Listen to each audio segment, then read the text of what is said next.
It is November 24th, 2024, and tensions in the Middle East are soaring right now. As reports say, Hezbollah has launched its largest attack yet against Israel, with some rockets landing near Tel Aviv. That says a top advisor from Tehran says that the country is preparing its response, its retaliation to Israel's latest attack, which happened at the end of last month. Oh, and all of that comes as we also have reports that Iran is preparing for talks with some members of the West, not including the US, which will include nuclear talks. And this all comes as Israel's Netanyahu is going to have to be careful about which countries he visits because he is now facing an arrest warrant from the International Criminal Court. A lot has happened this week. We have a lot to get into, which we are going to do here in this video today. But just a quick note to say thank you so much to all of you for all of your kind words and well wishes, as I have been dealing with the cold from hell, it feels like, over the last week. I'm finally starting to feel better. Hopefully, I'm starting to sound better, but hoping to get back into my normal routine this week. The last 6 days, about 6 days now, have not been fun whatsoever, but I really appreciate your patience along the way. We do have a new episode of Sanctioned up right now for my paid subscribers on Substack and Patreon. If you're already a paid subscriber, make sure that you check that out. If you're not yet and you want to hear my latest deep dive on the road to World War III involving the US, Russia, the UK, France, all of these Western countries getting involved with attacks directly on Russian territory using long-range strikes and, of course, using Kiev as their proxy. Well, that is the topic of this week's episode of Sanction. So if you want to check it out, it is available now for paid subscribers over on my page on Substack. That's rachelblevins.substack.com, and on my page on Patreon. That's patreon.com/rachelblevins. All right, let's get into today's video. As we have reports that Hezbollah has launched its largest attack on Israel yet, with the Middle East Eye reporting that 500 sirens were sounding in Israel amid the incoming rockets from Lebanon. Those air raid sirens were heard across Israel, including in Tel Aviv, as Al Jazeera reported that Hezbollah targeted the Ashdod naval base in southern Israel for the first time, as well as a military target in Tel Aviv using advanced missiles and strike drones. Sunday's attacks from Hezbollah notably came in response to the latest deadly round of attacks from Israel, as on Saturday, Israel killed dozens of civilians across Lebanon, including 29 civilians who were killed when Israel flattened a multi-story residential building in central Beirut,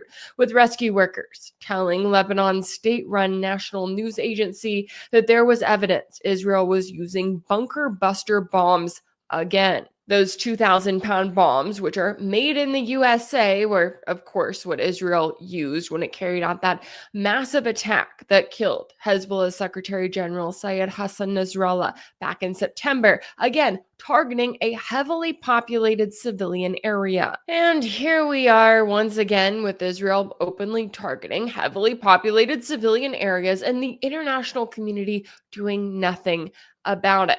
And I know it seems like every week we get some new update on some form of ceasefire or plans for peace talks or plans for peace or some sort of guarantee that maybe somewhere down the road Israel is going to stop killing civilians. And that includes the latest update on Friday, with the New York Times reporting that anonymous officials from Israel, Lebanon, neighboring countries, and even the US saying that they have hope, but cautioning that critical details around implementation and enforcement need to be worked out. And despite all of those claims by anonymous officials that we continue to see, I don't think that anyone is necessarily really getting their hopes up for any kind of lasting ceasefire agreement that Israel is going to agree to, because of the fact that, as we've watched, not only has Israel continued to target civilians in Lebanon, but they've also done the same in Gaza. And we've been promised that there was going to be some sort of a ceasefire agreement for months now. Instead, as Gaza's health ministry reported on Sunday, Israeli attacks across the Gaza Strip killed at least 155 Palestinians in just over 72 hours. They noted that the death toll is likely even higher as these are just the dead bodies they were able to confirm amid the rubble from Israel's latest attacks. So Israel keeps violating international law blatantly in front of everyone's faces, and the international community continues to do nothing about it. Except this week, they did do something. Well, at least kind of something, in the sense that the International Criminal Court finally came forward with an arrest warrant for Israeli Prime Minister Benjamin Netanyahu and his former defense minister Yoav Gallant. The court stated that the two Israeli officials are wanted in The Hague over charges on war crimes and crimes against humanity for using starvation as a weapon and deliberately depriving Gaza's civilian population of food, water, and medicine. And I still don't understand how it took the ICC 13 months to come up with these charges when Yoav Gallant literally went out to the public back in October of last year and announced that Israel would be depriving around 2.3 million Palestinians, including an estimated 1 million children, of all food, fuel, medicine, water, you name it. He listed it. And the fact that the ICC acts like they just now found out about this, when not only has Israel put an entire blockade on the Palestinians and their access to basic resources, not only have they used starvation as a weapon, but on top of that, they've done all of that while dropping the equivalent of multiple nuclear bombs on the world's largest open-air prison. Now, am I holding my breath waiting for Netanyahu to be put in handcuffs and dragged to The Hague? Well, the short answer to that question is no. I don't know that anyone necessarily is, but it has been rather amusing to watch the way in which world leaders and Western politicians in particular have reacted to this news. As here in the US, politicians have been even more rabid in their support for Israel than usual, with Republican Senator Tom Cotton threatening a US military invasion of The Hague as he referenced legislation that was passed by the US back in 2002 that is designed to shield US personnel from the court's jurisdiction. Because that's the fight that the US needs to be picking right now as it's marching its way towards World War III on multiple fronts already. And it's notable because the US isn't even a party to the Rome Statute, so it's not like they would be expected to comply with the ICC's arrest warrant. It's just that the members of the US establishment can't fathom one of their allies facing any kind of actual accountability for their war crimes whatsoever, especially when it's a genocide that the US has fully supported and enabled the entire way through. As for the countries that are parties to the ICC, Canadian Prime Minister Justin Trudeau begrudgingly said he would comply with the ICC's jurisdiction and arrest Netanyahu should he step foot on Canadian soil. The UK has also indicated that it would comply with the ICC warrant should Netanyahu come to visit, but not everyone who is supposed to respect the decision of the ICC has indicated that they plan to do so. In fact, while Hungarian Prime Minister Viktor Orban may be one of the more logical leaders within the EU when it comes to the topic of support for Ukraine or the proxy war against Russia, he has apparently lost his ever-loving mind when it comes to Israel, as he declared on Friday that he planned to invite Netanyahu to come and visit Hungary and that he would guarantee that the ICC arrest warrant against the Israeli prime minister would not be observed. Now, I don't know that Netanyahu is planning to take him up on that offer anytime soon, but if he did go to Hungary, it would give Orban the opportunity to do the funniest thing ever. But again, I'm not exactly holding my breath here. However, when it comes to the things I am keeping an eye on related to the Middle East, we also have to talk about the latest updates surrounding Iran. As a senior advisor to Iran's supreme leader said in an interview published in Iranian media on Sunday that Tehran is preparing its response to Israel's October 26th attack. Of course, at the time, Israel claimed that it was the one retaliating to the attack that Iran carried out against it back on October 1st, as if that attack just came out of nowhere. But we have to remember that when Iran carried out that October 1st attack targeting military and security sites within Israel, it specifically noted that that was actually retaliation for a string of civilian massacres and targeted assassinations carried out by Israel from Gaza to Lebanon Lebanon to Iran. And we don't know exactly what Iran's retaliation is going to look like this time around, but we do know it has warned that it will continue to escalate with every attack. We also know that when it comes to increasing tensions, that also involves Iran's nuclear program, as the UN Nuclear Watchdog's board condemned Iran for the second time in 5 months on Thursday for allegedly failing to cooperate fully with the agency.